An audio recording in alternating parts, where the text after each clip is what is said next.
Thank you very much for joining us here tonight. You're watching Business at 9 and I'm Nivedna Prabhu. Let's begin with how, in a bold move, President Donald Trump has announced the U.S. government's acquisition of a 10% stake in Intel, valued at approximately $11 billion, using funds from the CHIPS Act and other programs. In fact, Trump calls it a great deal for America, signaling plans for more such investments in tech and chip industries, likening them to a sovereign wealth fund.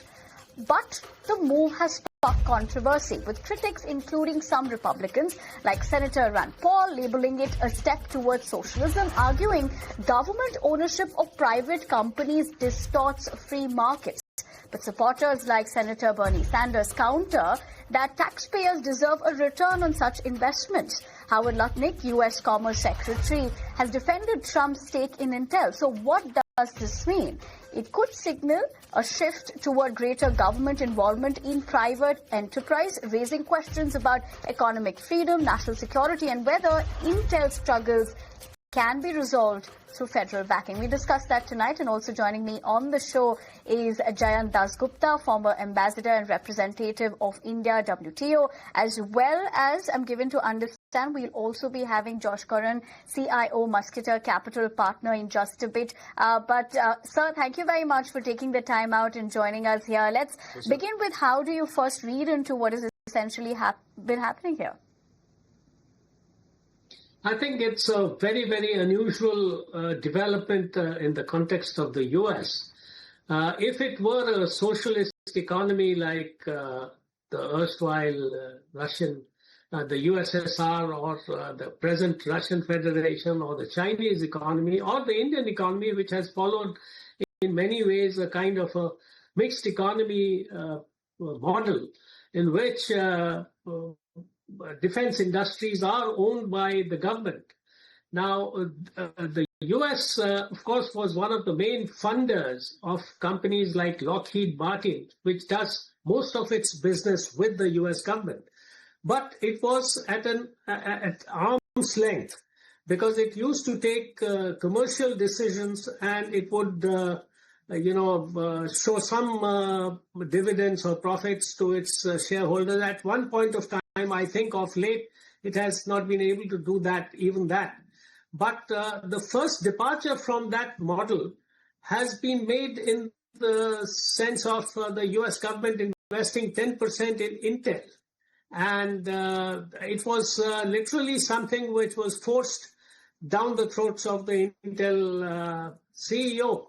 And we have to see what would be the consequences. As you mentioned, there is widespread criticism in some quarters of the right wing also, because conservatives feel that the government should not have anything to do with private business, and the private business should take decisions based on its growth objectives and its profit motive, etc., etc.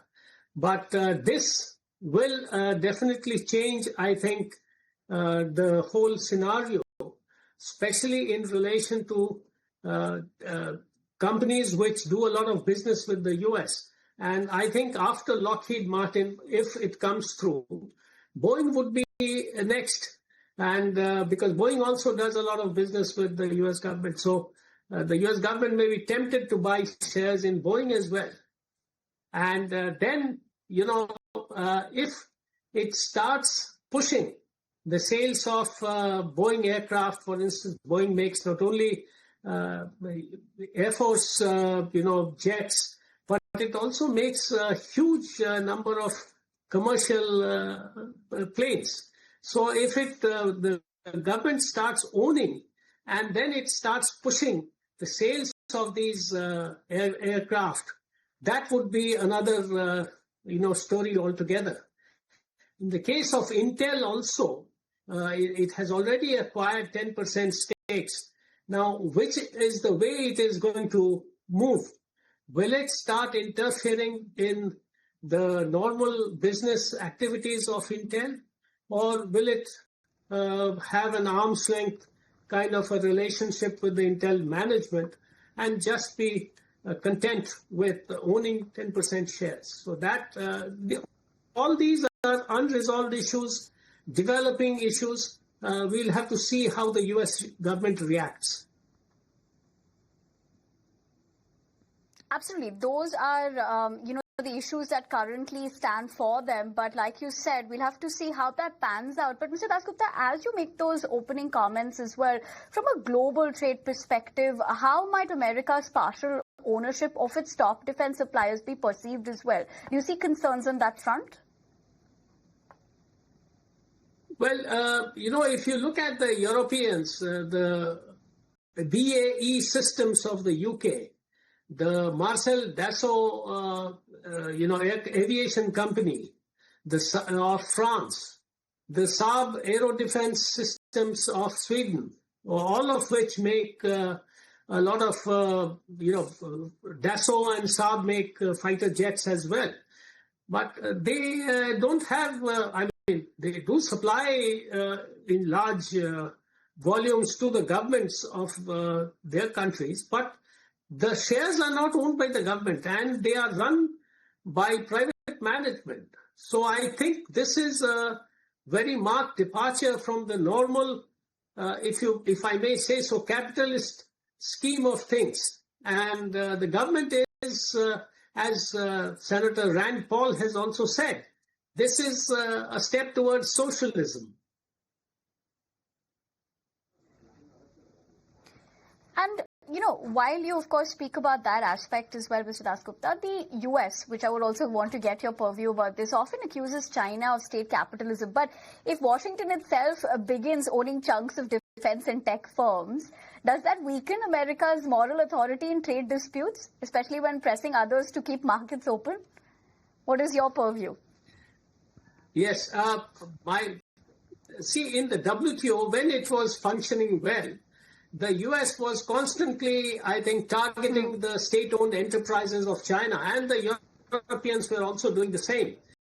It was basically the kind of subsidization which was taking place through the SOEs, and the prices of the goods that they were producing was lower than what was the actual cost of production.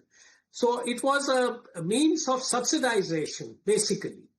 The problem now is that the WTO is not functioning at all. It is in a state of limbo, so to say, barring, I think, the fisheries subsidies agreement, which is still being negotiated amongst countries, the part 2 of that negotiation. But by and large, it is in a limbo. So in such a situation, if the US government invests more and more in companies and starts owning a part of them, I think it will change the scenario. But in the near term or in the medium term, I don't think the US is going to come back to the WTO with renewed vigor and start taking an interest in its functioning. So I think that is a moot point about whether it will weaken the US's stance on state-owned enterprises. But basically, the point was about government having a majority control in these state-owned enterprises and routing the subsidies through them into the economy. Ambassador, as you pointed out, America has historically prided itself on free market capitalism, with limited state ownership. But do Trump's stake deals mark a break from that particular tradition or, let's say, rule book? And how does this shift fit into the larger history of American capitalism, if you were to draw that into perspective tonight? Well, definitely, I think it is a very, very marked departure from the philosophy that the American government and the polity has been maintaining all these years, say ever since 1776, that private enterprise should be left to its own devices. The government could step in and provide some support through its policies, but that is as far as taking part in the management of the companies is concerned, or the ownership of the companies is concerned. Having said that, in many countries of the West also, arms and ammunition are being produced by companies in which the government has a stake. So that is not a kind of a departure, but in Western Europe, for instance, arms and ammunition also are being produced by private companies in a major way. In India, of course, we do produce it through companies which are government-owned, but now we are increasingly divesting and bringing in private capital into the defense-related industries. So what the Americans are now trying to do is to reverse what they have followed since 1776 and move into an area which hitherto was sacrosanct for the government's intervention or participation, which is private capital and private enterprise. And whether there is enough justification for doing that in order to bolster its own defense-oriented industry, because Lockheed Martin basically is a defense supplier. And Intel, in the high-end chips that it makes, has got a niche kind of a supplier status for a lot of defense-oriented industries, space exploration, and the frontiers of technology in which the US government would definitely like to have a say. So I think we have to differentiate. It is not something which is, like the Ford Motor Company or General Motors that the US government is trying to invest in. It is something which is cutting-edge technology and which will enable it to control or to have a major say in areas in which its national interests or its security interests are involved. Right, Ambassador. In fact, as you put that in a nutshell, and we'll speak further on those viewpoints of yours, but we're also being joined in by our other guest tonight, Josh Curran, CIO, Musketeer Capital Partner. Josh, thank you very much also for taking the time out. Given the fact that, let's begin with, when you hear Lutnick say Lockheed Martin is basically an arm of the US government, do you see equity stakes in defense contractors as strengthening financial stability, or as a market distortion that undermines price discovery and perhaps investor confidence as well? Hey, well, first of all, thank you so much for having me on the show. Always really appreciate it. I think it's something that does a bit of both. So I don't think that it really undermines investor confidence. If anything, it shows that we have a government that is very pro-free enterprise and really wants to see businesses succeed in America, right? Now, at the same time, I think nobody wants too much overstep. So there should definitely be a separation between the state and corporations. That's no doubt. But the fact that Trump is pro-business is also not news to people. So I don't think that people view it as very shocking. I think that in a limited fashion, it's supportive of the defense industry, and that's probably a good thing. As you pointed out, this is something that I had put across to Ambassador as well, which perhaps we would want a viewpoint from you, because America has historically, of course, prided itself on a free market capitalism with limited state ownership. But given what we're looking at here with Trump's, deals, and how does this really fit into the larger history of American capitalism? Sure. Well, it's definitely a bit different, but I would say that it's not unprecedented that, the government could get involved in businesses. So as we all know, in previous wartime economies, this has happened. But we're not in a wartime economy now, so it is a bit unprecedented. And but like I said previously, I think that as long as there's not too much overstep, it's not something that is, dramatically shocking to people. And I don't think that people would view it as, un-American, because in the end of the day, what the government wants to support is the development of cutting-edge technology for the U.S. defense industry so that the United States can really stay ahead of the curve in any kind of near-peer conflict that may occur globally over the next decade or so. All right, Josh, as you make those opening remarks, something that I would want to take to you, Ambassador, given the fact that the industrialization that we're also looking at, and in terms of the fact that, are we, in a sense, looking at how this could be the Nehru era for America, or perhaps Nehru for America? Well, I wouldn't put it like that. I would like to point out that even under the Josh, present that's to regime. Ambassador. I will come back to you.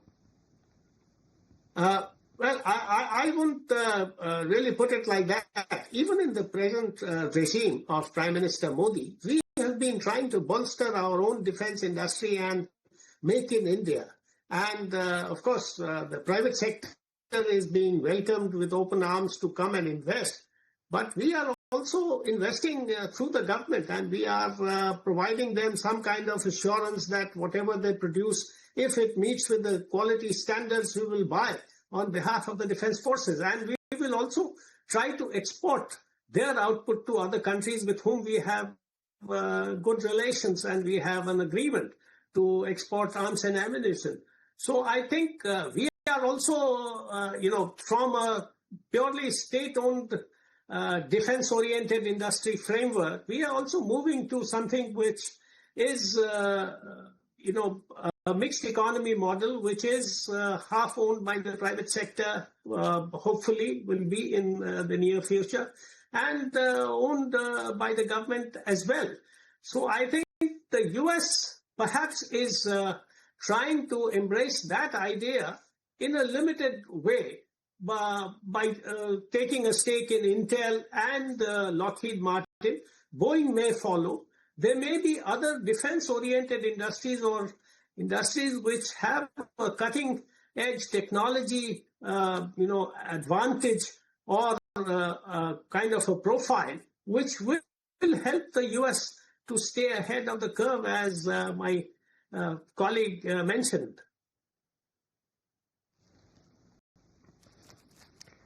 Josh, I think you wanted to make a point earlier as well. Yeah, I mean, the point that I wanted to make is really that, whether it comes via tax subsidies or whether it comes via other stimulation or direct investment, in the end of the day, the government is supporting U.S. defense contractors help the U.S. military stay ahead of the curve.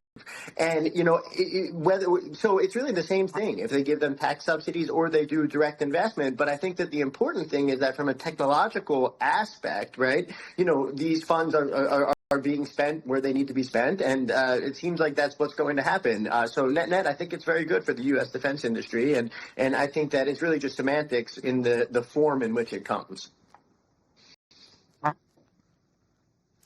Here's something I want to ask the both of you, Ambassador and Josh. Could this also signal a shift towards greater government involvement in a private enterprise, but also raising questions about economic freedom, national security, and whether, when you're talking about Intel struggles, can be really resolved through federal backing? Not only through federal backing. I mean, I think that, always the private sector is where the innovation happens, but the federal government is there to support the private sector from a capital perspective and resources perspective. And I think that that's what we're seeing them do. So I think that, in this case, like I mentioned, whether it's tax subsidies or direct investment, there is a need for the U.S. defense industry to stay ahead of the curve in the event of a near-peer conflict over the next decade or so. And the Trump administration is recognizing this need and then addressing it. So, we probably will see very interesting developments relating to artificial intelligence coming out of this, but, the F-47 new fighter jet, but whatever it is, the U.S. needs to stay ahead of the curve, and the government is helping them do that. All right, Josh, fair enough, given how you're looking at it in terms of that prism. But only time is going to tell if that's really going to pan out the way, Ambassador, the way that you have also pointed out in terms of challenges and those bottlenecks as well. But for the moment, Josh, as well as Ambassador, thank you very much for taking the time out, joining us this evening. But for the moment, we leave the conversation at that. We're slipping into a quick break here on Business at 9. Stay with us. Lots more coming up on the other side. Don't go anywhere.